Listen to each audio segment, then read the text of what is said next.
這款免油麵的漢堡胚面包真的是太簡單了，而且超級的柔軟，非常適合新手，加上各種喜歡的餡料，當早餐再適合不過了。我們先把牛奶、酵母、雞蛋和糖加入到碗裡。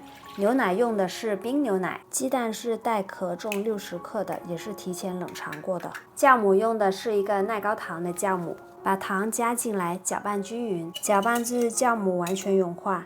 再加入280克的面包粉或者是高筋面粉，高筋面粉的蛋白质的含量至少要在12.5克以上。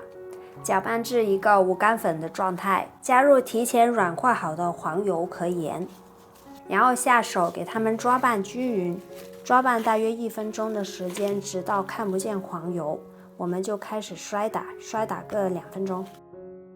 做麵包麵團的溫度是很重要的。發酵前，麵團的溫度保持在26度以下。現在我們蓋上保鮮膜，放入冰箱水和1個小時，讓麵團自己融合一下。我剛剛出去買東西了，麵團我水和了2個小時。關於水和的時間，至少要1個小時以上，但是水和2至3個小時呢，其實也是沒有問題的。但是因為我們添加了酵母，如果水和到5至6個小時以上呢，麵團呢就會慢慢的開始發酵發酸。我們把麵團轉移到案板上面，現在先看一下它出模的一個狀態。2個小時的水和效果還是挺好的，可以拉出這種薄膜。如果這個時候麵團有點沾手的話，我們可以在案板和手上抹一點油。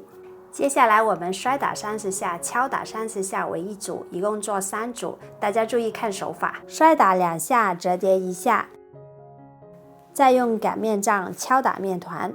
摔打3組後，我們現在把麵團收圓，蓋上保鮮膜，讓麵團鬆弛5分鐘。我們再看出模的一個狀態，可以拉出這種出模做小麵包就足夠了。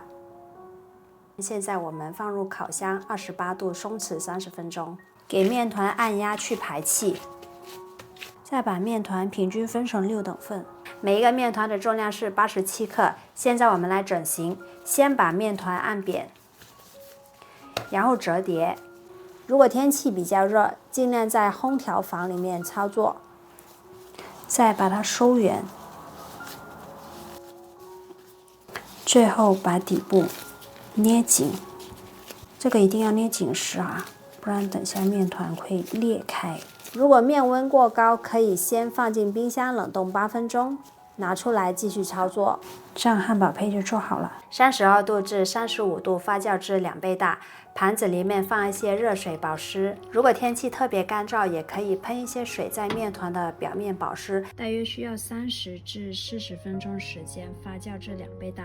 發酵好的麵團是非常輕盈，有點短的那種感覺。烤箱提前預熱的170度，雞蛋液裡面我們加入少許的鹽，還有少許的糖，把它攪均勻就可以了。這個調過的雞蛋液烤出來的麵包會特別的光亮，表面再撒上一些芝麻。現在就可以送入烤箱啦。烤箱170度烤18分鐘，麵包表面上色以後呢，我們蓋上錫紙，防止烤糊。大家看一下，真的是非常柔軟，而且只需要1次發酵，它的味道不會感覺太甜或者太鹹，就算空口吃也非常好吃。漢堡胚放入溫熱的時候呢，我們就可以放入密封袋裡面冷凍保存。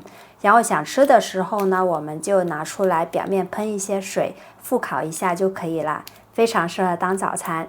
趕緊去試一下吧，等你們來交作業。